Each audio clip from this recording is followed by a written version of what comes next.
السلام عليكم ورحمة الله تعالى وبركاته وإذا سلام النبات خير بين رجينيا ولكن ويفاه شاكر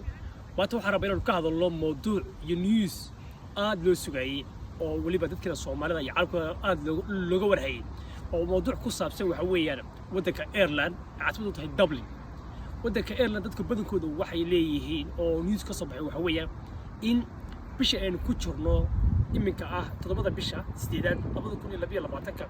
وحد ما يدتك قرنتجها مسالين لكن سيدا maaha haday difaastay waxa weeyaan wasaaradda cadaaladda ee waddanka Ireland waxa ay sheegtay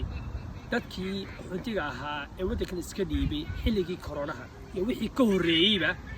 ee aan sharci haysan in ay application-ka xuntinimada ay xareysan karaan waxa la bilaabay bishii labaad ee sanadkan waxaan ku eegay maanta waa president muddo 6 bilood ayay socotay iyadoo waxa weeyaan dadkii sharciga aan lahayn xilligaas soo galay kornay ka horeeyba dad sharciga inay sharciga xareys application ay xareystaan si sharci weeran ay yihiin waayo dad badan baa jiro oo u badnaa Suudiyaan iyo Nigeria iyo Arab iyo Kurdi iyo waliba Soomaali tira badan baa soo gashay iyagu bila sharci ahaa weeyaan dhinaca kale dad ka dhimaano waddanka wax kale soo galayga xuntiga aad u tira badan oo u dhashay waddanka Ukraine ilaa konton ku baa soo galay ay soo qaateen dadka xuntiga kale iyagu way tira badan laakiin waxa sheegay dadku ku badan soo galay inay Soomaali marka arrintii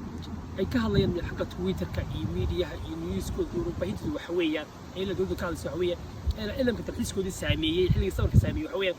iyagu aan haysan wax hoteelada oo dhan wada xiran yihiin waxa wixii hoteelada oo dhan waxa dejiyay dadkii xuntiga ah even imika wax ka dhigan kaamay ka dhigan dadka inay saxeexdaan oo banaanka iyo gidaarada ay saxeexdaan way waddanka ayaa buuxsamay bay leeyihiin marka arrinkeedu waa sidaas weeye wixii ka soo kordhaya insha Allah waa faahfaahin doonaa khayr bay idin rajaynayaa assalaamu calaykum